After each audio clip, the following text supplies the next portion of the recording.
আসসালামু আলাইকুম প্রিয় দর্শক, চ্যানেল আই সংবাদে স্বাগত। আপনাদের সঙ্গে আছি আমি সামির হোসেন। বিস্তারিত সংবাদের শুরুতে জানিয়ে দিচ্ছি ফ্রেশ আটা ময়দা সুজি সংবাদ শিরোনামগুলো। এক মাসের মধ্যে গুম প্রতিরোধ বিষয়ক নতুন আইন ও পরবর্তীতে স্থায়ী কমিশন হচ্ছে, জানালেন আইন উপদেষ্টা। জাতিসংঘের প্রতিনিধি দলের সাথে সচিবালয়ের বৈঠক। পলাতক শেখ হাসিনা ও আসাদুজ্জামান খানকে ট্রাইব্যুনালে হাজির হতে পত্রিকায় বিজ্ঞপ্তি প্রকাশের নির্দেশ। মানবতা বিরোধী অপরাধে ট্রাইব্যুনালের মামলা। তারিখ হলেই জাতি নির্বাচনের টানেলে প্রবেশ করবে মনে করে বিএনপি। বিচার সংস্কারের অনেক সময় আছে, লন্ডন থেকে ফিরে বললেন আমির খসরু। ইসরায়েলের হামলায় ইরানের রেভলিউশনারি গার্ডের গোয়েন্দা প্রধান সহ ৩ কর্মকর্তা নিহত। ইরানের হামলার আশঙ্কায় ইসরায়েলের ৩ শহরে রেড অ্যালার্ট জারি। এবং ঈদযাত্রায় সারা দেশে ৪২৭ জনের মৃত্যু হয়েছে বলে যাত্রী কল্যাণ সমিতির প্রতিবেদন প্রকাশ। গতবারের চেয়ে সড়কপথে দুর্ঘটনা বেড়েছে ২৫%।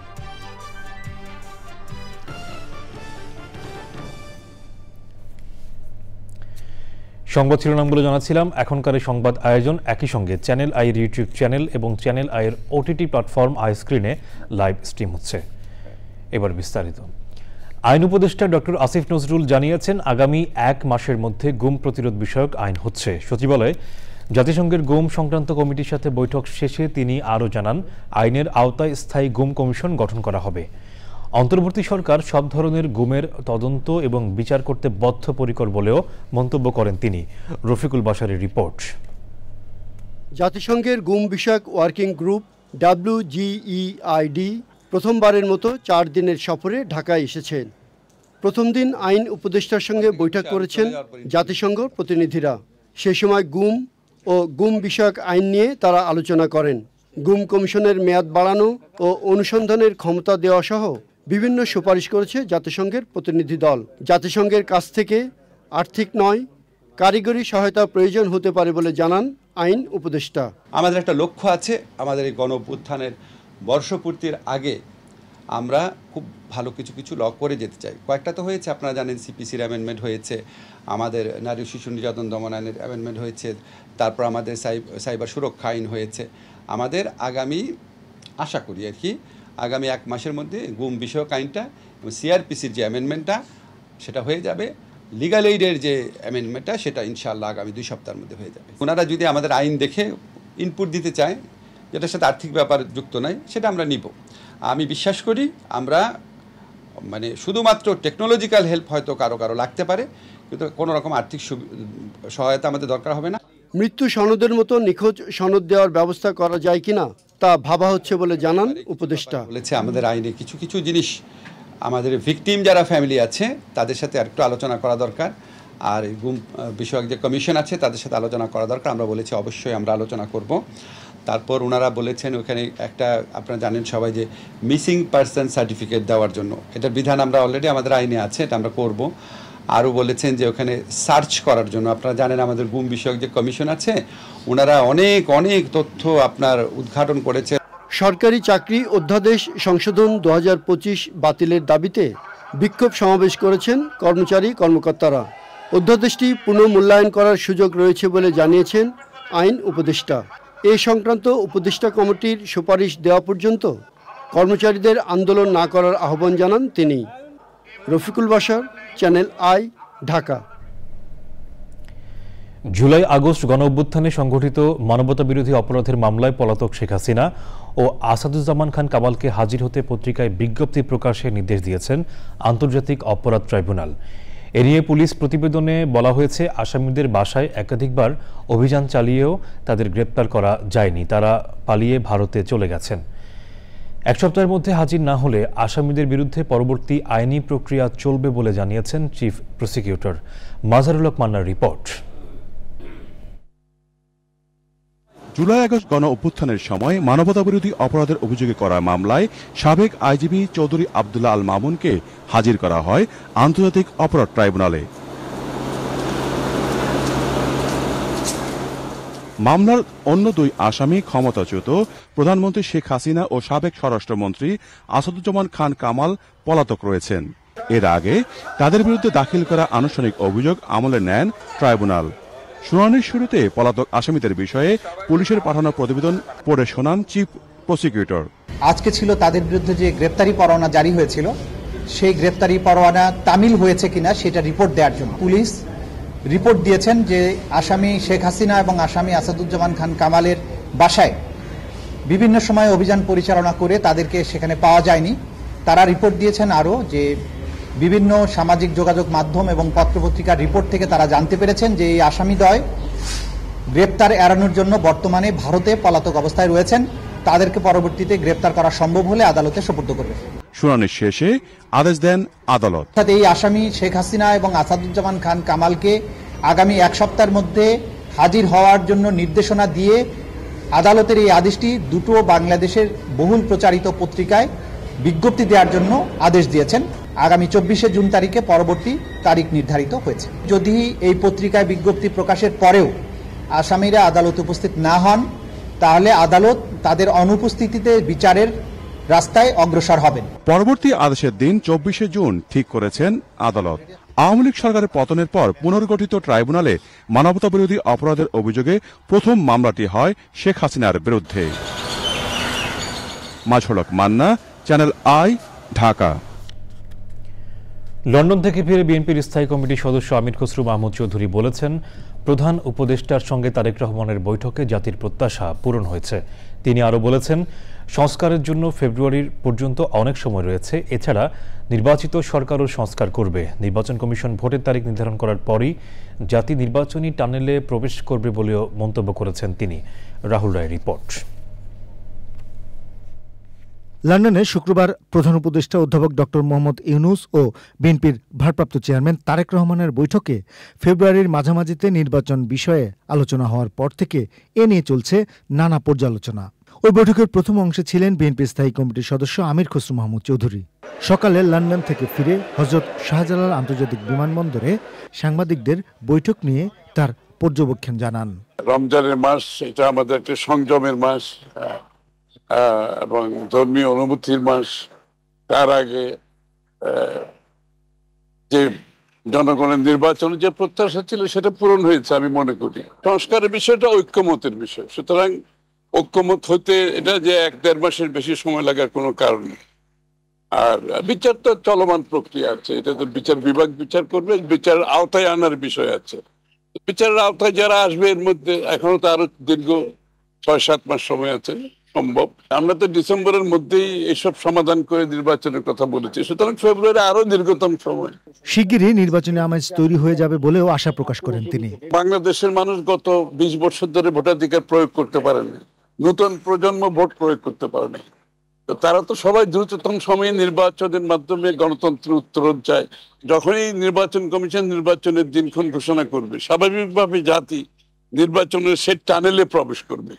লন্ডন বৈঠক নিয়ে দু একটি রাজনৈতিক দলের প্রতিক্রিয়া নিয়ে আমির খসরু মাহমুদ চৌধুরী বলেছেন, ঐকমত্যের ভিত্তিতে গণতান্ত্রিক প্রক্রিয়ায় ফিরে যাওয়ার সব ধরনের সুযোগই রয়েছে। রাহুল রায়, চ্যানেল আই, ঢাকা। বিএনপি মহাসচিব মির্জা ফখরুল ইসলাম আলমগীরের সঙ্গে বৈঠক করেছেন ঢাকায় ব্রিটিশ হাইকমিশনার সারা কুক। সকালে বিএনপি চেয়ারপারসনের গুলশান কার্যালয়ে বৈঠকটি হয়। সে সময় দুদেশের স্বার্থ সংশ্লিষ্ট বিষয়সহ নির্বাচন ও অন্যান্য ইস্যুতে আলোচনা করেন তারা। বৈঠকে আরও ছিলেন বিএনপির স্থায়ী কমিটির সদস্য ও দলের চেয়ারপারসনের ফরেন অ্যাফেয়ার্স অ্যাডভাইজারি কমিটির সদস্য ডক্টর আব্দুল মঈন খান ও বিএনপির সাংগঠনিক সম্পাদক শামা ওবায়েদ। আমরা যেটা আলোচনা করেছি যে ভবিষ্যতে একটা গণতান্ত্রিক পরিবেশ যখন বাংলাদেশে পুরোপুরি ফিরে আসবে, যখন এদেশে একটা গণতান্ত্রিক সরকার, যখন এখানে জনগণের ভোটে নির্বাচিত হবে, তখন বিদেশের সঙ্গে আমরা ভবিষ্যতে কোন কোন বিষয়ে আমরা উন্নয়ন কার্যক্রম সেগুলো আমরা জোরদার করতে পারি সেটা নিয়ে আলোচনা হয়েছে। বাংলাদেশের যে সার্বিক রাজনৈতিক পরিস্থিতি, 13 জুন লন্ডনে প্রধান উপদেষ্টা এবং আমাদের ভারপ্রাপ্ত চেয়ারম্যান জনাব তারেক রহমানের মধ্যে যে আলোচনা হয়েছে, তৎপরবর্তী যে প্রতিক্রিয়া। ইশরাক হোসেনকে ঢাকা দক্ষিণ সিটি কর্পোরেশনের মেয়রের দায়িত্ব বুঝিয়ে দেওয়ার দাবিতে ঢাকাবাসীর ব্যানারে নগর ভবনের সামনে আজও বিক্ষোভ করছেন ইশরাক সমর্থকরা। নগর ভবনে আছেন লায়লা নওশীন, সরাসরি যাব তার কাছে।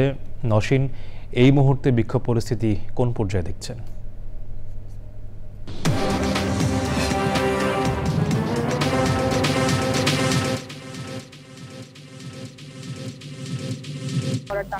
আন্দোলন আবার শুরু হয়েছে। 1 মাস ধরে আন্দোলন চলছে দফায় দফায়। গত 16 মে থেকে কিন্তু ইশরাক হোসেনকে মেয়রের দায়িত্ব দিতে দাবিতে ঢাকা দক্ষিণ সিটি কর্পোরেশনের যে নগর ভবন, সেই নগর ভবনে তালা ঝুলিয়ে দিয়ে যে নগর ভবনের কর্মকর্তা কর্মচারী, কিছু কর্মকর্তা কর্মচারী এবং একটা ইশরাক সমর্থক এবং এর মাঝে অনেক ঘটনা ঘটে গেছে। হাইকোর্ট আবার আপিল বিভাগ আবার রায় দিয়েছে, নির্বাচন কমিশনও গেজেট প্রকাশ করেছিল। তারপরে সরকারের যে স্থানীয় সরকার মন্ত্রণালয় থেকে ইশরাককে শপথ পাঠ করানোর জন্য কোনো উদ্যোগ নেওয়া হয়নি। এর পরবর্তীতে কিন্তু ইশরাক সমর্থকরা এর আগে প্রধান উপদেষ্টার যে বাসস্থান যমুনা অভিমুখে গিয়ে সেখানে বিক্ষোভ করেছে।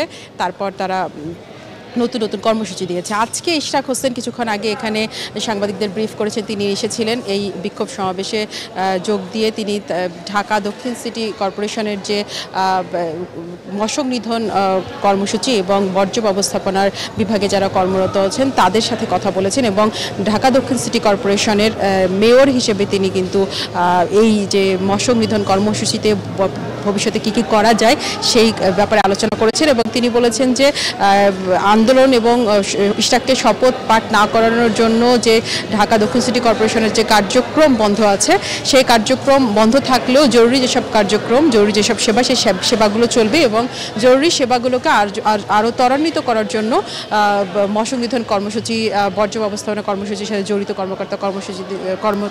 কর্মচারীদের সাথে আজকে বৈঠক করেছেন এবং আগামীকাল এবং আগামী পরশু দিনও কিন্তু স্বাস্থ্য বিভাগ এবং অন্যান্য বিভাগের যে জরুরি সেবা প্রদান করার যে দায়িত্বরত কর্মকর্তা কর্মচারীরা আছেন তাদের সাথে বৈঠক করবেন ইশরাক হোসেন ঢাকা দক্ষিণ সিটি কর্পোরেশনে। এবং তিনি বলেছেন যে জরুরি সেবাগুলো চললেও ইশরাককে মেয়রের দাবিতে যে শপথ করানোর যে আন্দোলন চালিয়ে যাচ্ছে ঢাকাবাসীর ব্যানারে নগর ভবনের সামনে, সেই আন্দোলন চলমান থাকবে। এবং ইশরাক এখানে আরও একটি কথা বলেছেন যে এই যে 1 মাস ধরে আন্দোলন চলছে, দফায় দফায় বিএনপি নেতাকর্মীরা নগর ভবন বন্ধ করে নগর ভবনের যে অন্যান্য যে অফিসগুলো রয়েছে সেগুলো বন্ধ আছে, এই কার্যক্রম বন্ধ হচ্ছে, এই আন্দোলন চলছে, নগর ভবনের কার্যক্রম বন্ধ রয়েছে। তারপরে সরকারের পক্ষ থেকে তাদের সাথে কোনো ধরনের আলোচনায় বসার বা তাদের সাথে আলোচনার কোনো ধরনের যোগাযোগ করা হয়নি ইশরাক বলেছেন।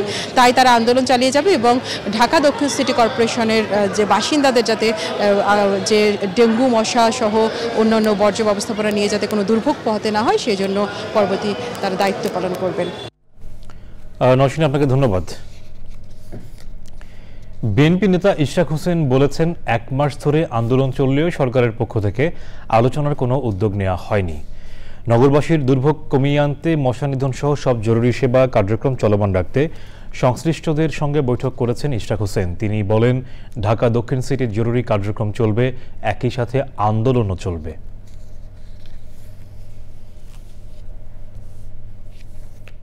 সরকারের উচিত হবে তারা যদি তাদের নিরপেক্ষতাটা বজায় রাখতে চায়, তারা যদি মনে করে যে বর্তমান উপদেষ্টা পরিষদ যদি মনে করে যে আগামী জাতীয় নির্বাচনের সময় তারা দায়িত্ব পালন করতে পারবে এবং সেটি যাতে জনগণকে তারা বিশ্বাস করাতে চায়, তাহলে আমি তাদেরকে অনুরোধ জানাবো তারা যাতে দ্রুততম সময় এই শপথ গ্রহণের যে অনুষ্ঠান সেটিকে বাস্তবায়ন করে।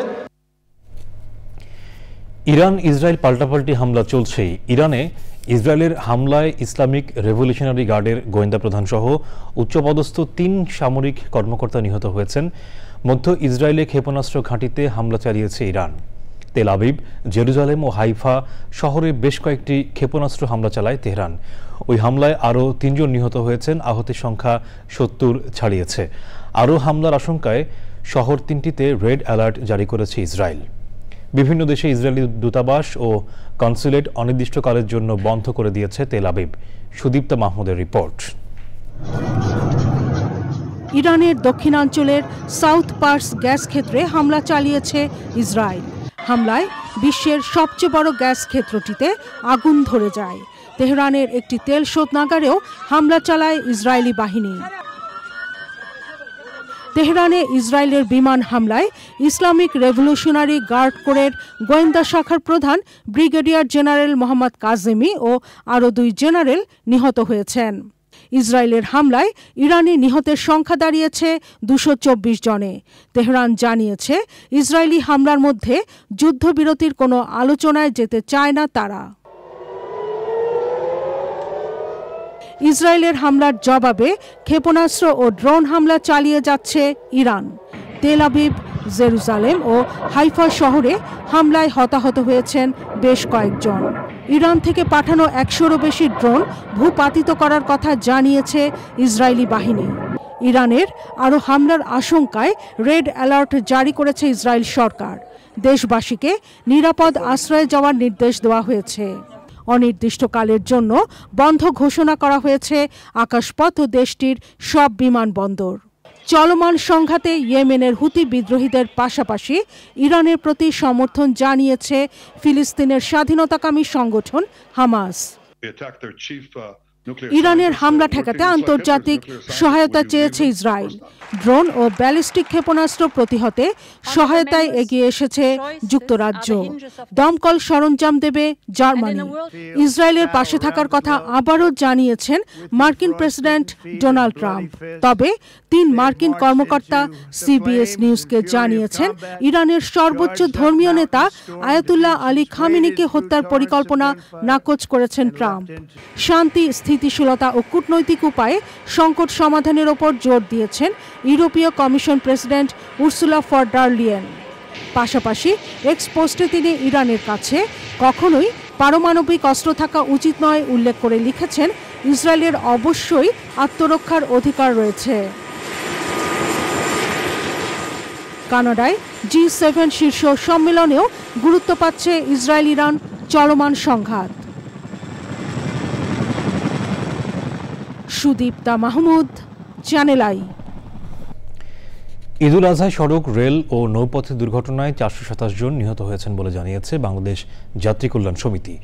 সংবাদ সম্মেলনে সংগঠনটি জানিয়েছে এ সময় সারা দেশে 379টি সড়ক দুর্ঘটনা ঘটেছে।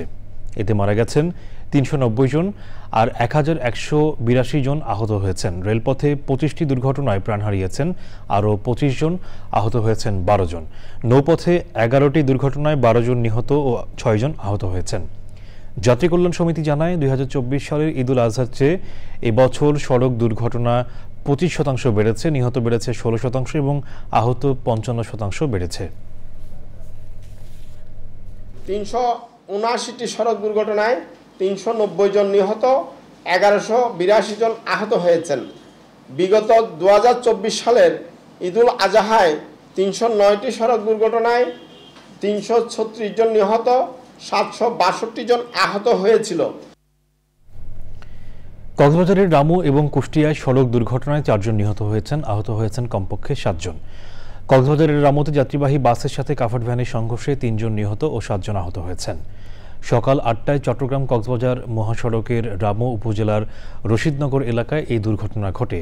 হতাহতদের সবাই বাসের যাত্রী, নিহতদের 1 জন নারী, 1 জন পুরুষ ও 1 শিশু রয়েছে।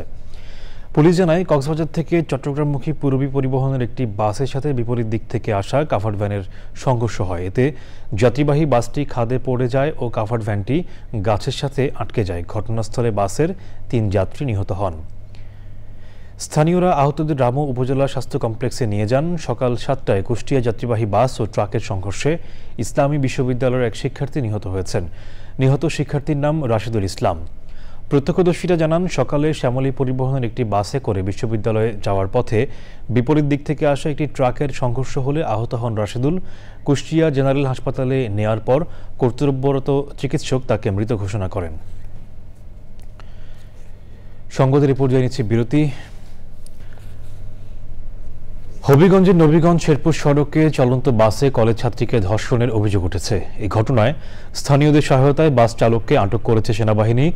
অভিযুক্ত আরেক ধর্ষক বাসের হেলপার পালিয়ে গেছে।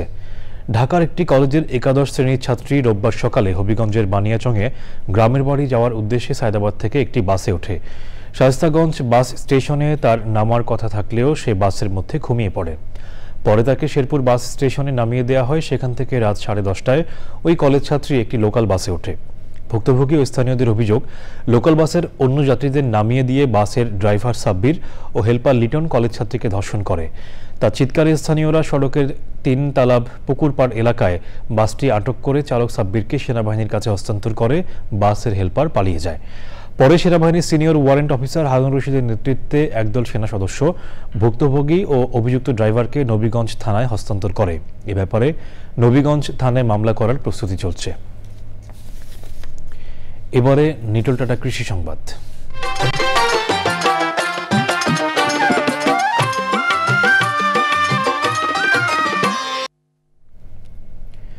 নরসিংদীতে তরুণ প্রজন্মকে গ্রীষ্মকালীন ফলের সাথে পরিচয় করিয়ে দিতে ফল উৎসব করেছে residential high school and homes. শুধু পরিচিত করতেই নয়, ফলের গুণাগুণ সম্পর্কে অবগত করাও ছিল ওই উৎসবের লক্ষ্য। উৎসবে অংশগ্রহণ করে উচ্ছ্বসিত শিক্ষার্থী ও অভিভাবকরা। নরসিংদী থেকে সুমন রায়ের রিপোর্ট। বাংলাদেশের ঋতুচক্রে গ্রীষ্মে সবচেয়ে বেশি ফলের সমারোহ দেখা যায়। জ্যৈষ্ঠ মাসের এমন বিভিন্ন প্রজাতির ফল নিয়ে গ্রীষ্মকালীন ফল উৎসব করেছে Narsingdi residential high school and homes. উৎসবে নরসিংদীর জিআই পণ্য হিসেবে খ্যাত কলা, লটকন সহ আম, জাম, লিচু, কাঁঠাল, ওরবরি সহ প্রায় 50 প্রজাতির দেশি বিদেশি ফলের সমাহার ছিল।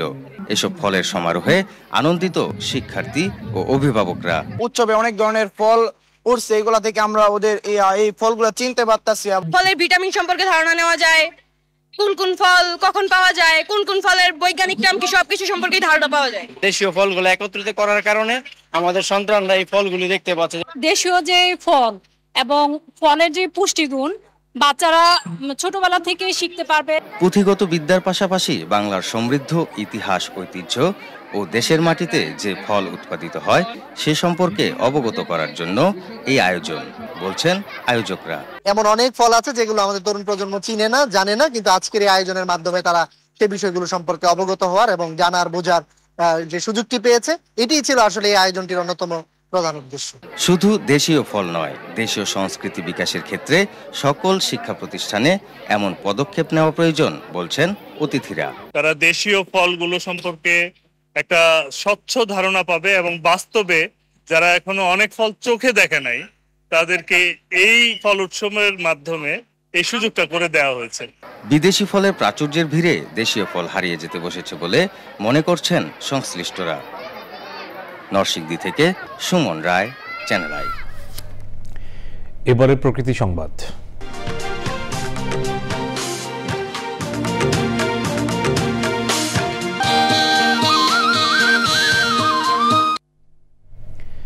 সিলেটের ভোলাগঞ্জে চলছে অবৈধভাবে সাদা পাথর উত্তোলনের মহোৎসব। প্রশাসনের নিষ্ক্রিয়তা ও পরিবেশ অধিদপ্তরের সীমিত সক্ষমতার সুযোগে প্রকাশ্যে সাদা পাথর হরিলুট চালাচ্ছে একটি অসাধু চক্র।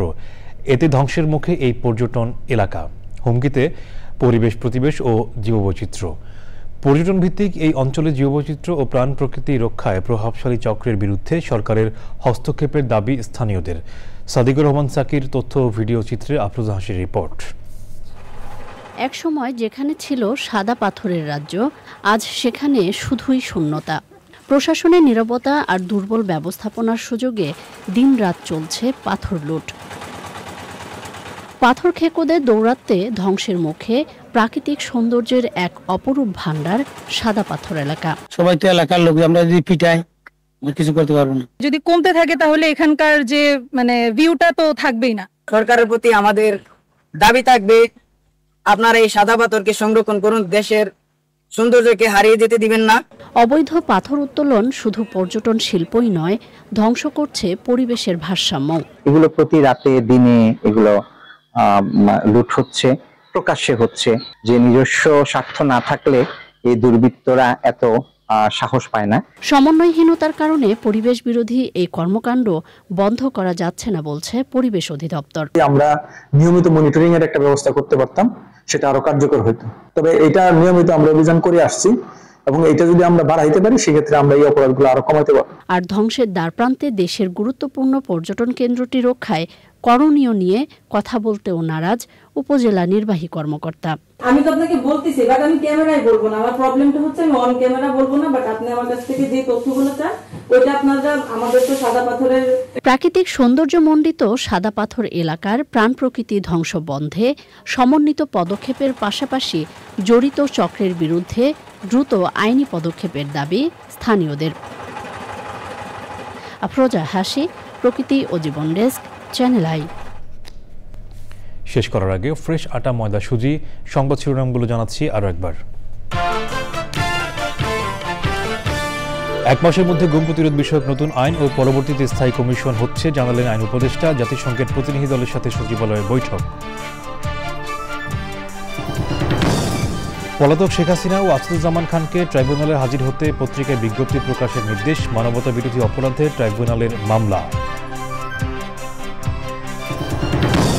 তারিখ হলে জাতীয় নির্বাচনের টানেলে প্রবেশ করবে বলে মনে করে বিএনপি। বিচার সংস্কারে অনেক সময় আছে, লন্ডন থেকে ফিরে বললেন আমির খসরু।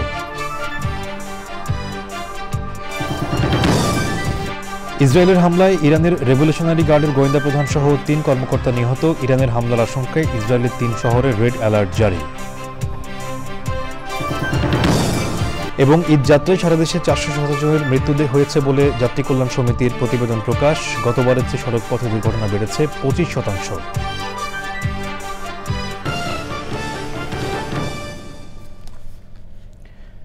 দর্শক, চ্যানেল আইয়ের সর্বশেষ সংবাদ জানতে ভিজিট করুন channelionline.com-এ। যুক্ত থাকুন আমাদের সোশ্যাল মিডিয়া প্ল্যাটফর্মগুলোর সাথে।